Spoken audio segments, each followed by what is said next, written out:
নমস্কার। আজ আমি তোমাদের ক্লাস 11 ফার্স্ট সেমিস্টার যে ফিলোসফি বইটা আছে তার মধুসূদন মণ্ডলের বইটার প্রথম অধ্যায় যে অনুশীলনী প্রশ্নগুলো আছে সেগুলো এক এক করে তুলে ধরছি। প্রথম প্রশ্ন হচ্ছে, ভারতীয় মতে দর্শন শব্দের অর্থ কি? উত্তর আত্মদর্শন। পাশ্চাত্য দর্শন পাশ্চ- পাশ্চাত্য মতে দর্শন শব্দের অর্থ জ্ঞানের প্রতি অনুরাগ। ভারতীয় মতে দর্শন বলতে বোঝায় তর্ক তত্ত্ব দর্শন।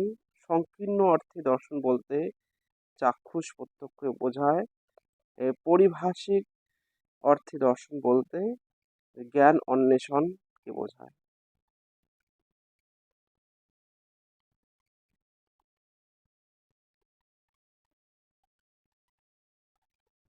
ছয়ের প্রশ্ন, তত্ত্ব দর্শন বলতে বোঝায় সত্যের প্রতি উপলব্ধি। সাতের উত্তর ফিলোসফি। আটের উত্তর, আটের বি ফিলো এবং সোফিয়া। নয়ের ফিলোসফি, ফিলোস ও সোফিয়া শব্দ দুটি, এই দুটি হচ্ছে গ্রিক শব্দ। 10-এর উত্তর হবে ফিলোস শব্দের অর্থ অনুরাগ। 11-র দাগের প্রশ্ন উত্তরগুলো দেখে নাও।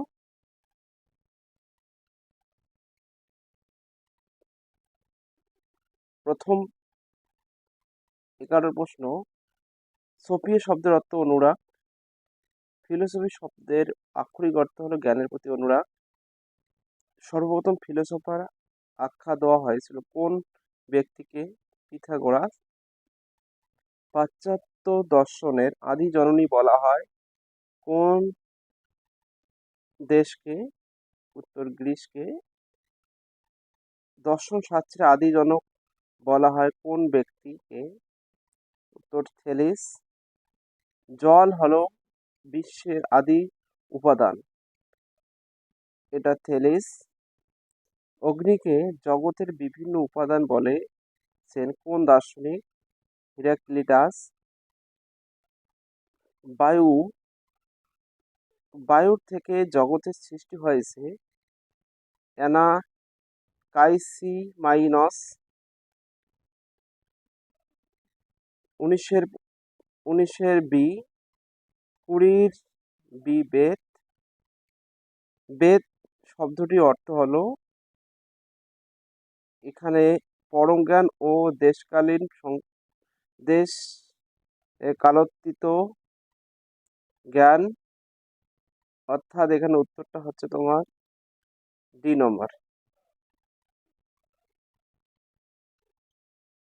21-এর দাগের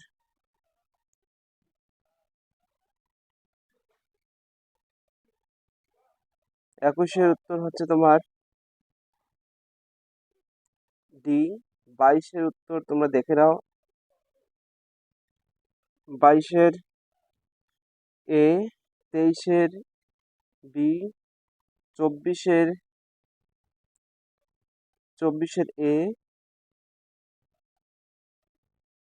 25-এর দাগের উত্তর হচ্ছে বি, 26-এর দাগের উত্তর ডি,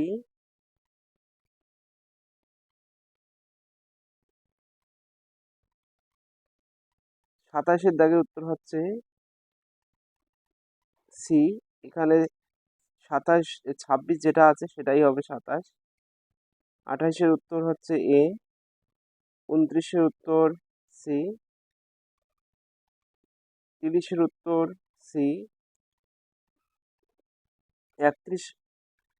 ভারতীয় দর্শনের প্রধান লক্ষ্য হল সত্যের উপলব্ধি।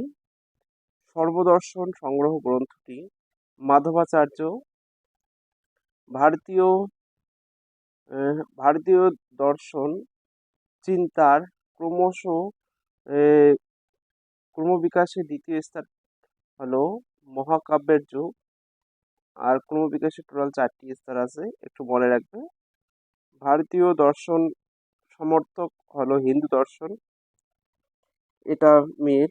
তবে কেউ কেউ আর ভারতীয় দর্শনকে হিন্দু দর্শন বলে উল্লেখ করেছেন। ভারতীয় দর্শনের ক্রমবিকাশের শেষ স্তর পাণ্ডিত্যের যুগ। এবার আমরা যাব সত্য মিথ্যার উত্তরগুলো। প্রথম, ভারতীয় দর্শন বলতে স্বরদর্শনকে বোঝায়, এটা ভুল। কারণ স্বরদর্শন বলতে শুধু আস্তিক দর্শনকে বোঝায়। 2 দাগের প্রশ্ন, ঋগ্বেদের সার্বিক শাশ্বত নৈতিক নিয়মকে ঋত বলা হয়েছে, এটা সত্য। ভারতীয় দর্শনে নৈরাশ্যবাদী দর্শন বলা হয়, শত সত্য। যাবতীয় দুঃখ ও বন্ধনের মূল কারণ অবিদ্যা, এটি সরি, এটা সত্য হবে। কর্মবাদের নৈতিক কার্যকারণবাদ বলা যায় না, উত্তর বি। শূন্যস্থানগুলো দেখে নাও। শূন্যস্থানের 1-এর সি, 2-এর বি, 3-এর সি। তোমরা তাড়াতাড়ি দেখে নাও আর বই থেকে একটু মিলিয়ে নেবে, তাহলে ভালো হবে তোমাদের। এবার 4-এর ডি, 5-এর সি। এবার কোন বিকল্পটি সত্য তা অনুমান করো। এখান থেকে আবার রোমান দর্শনের জননী দেশ বলা হয়, অর্থাৎ কি বলছে, রোমকে দর্শনের জননী বলা হয়, ভুল। ফিলোসফি শব্দের অর্থ জ্ঞানের প্রতি অনুরাগ, ঠিক। সক্রেটিস হলেন দর্শনের আদি জনক, একদম ভুল। তার মানে কোনটা পাইছি আমরা, পাচ্ছি এখানে এ,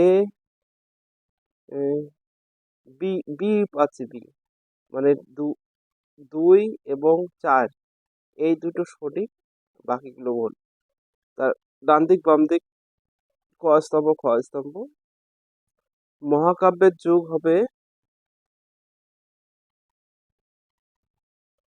মহাকাব্যের যুগ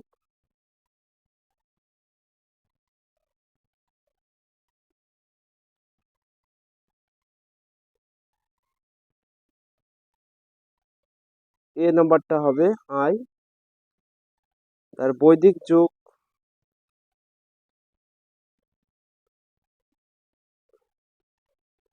2। ফিলোসফি শব্দের অর্থ জ্ঞান, সফি অনুরাগ। এখানে কোনোটি হবে না। তবে এই উত্তরটা তোমরা একটু কমেন্ট করে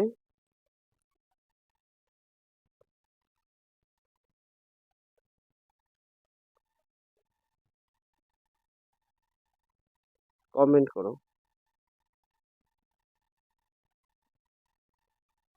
আজকের মতো ভিডিওটা এইটুকু, আগামীকাল দেখা হবে।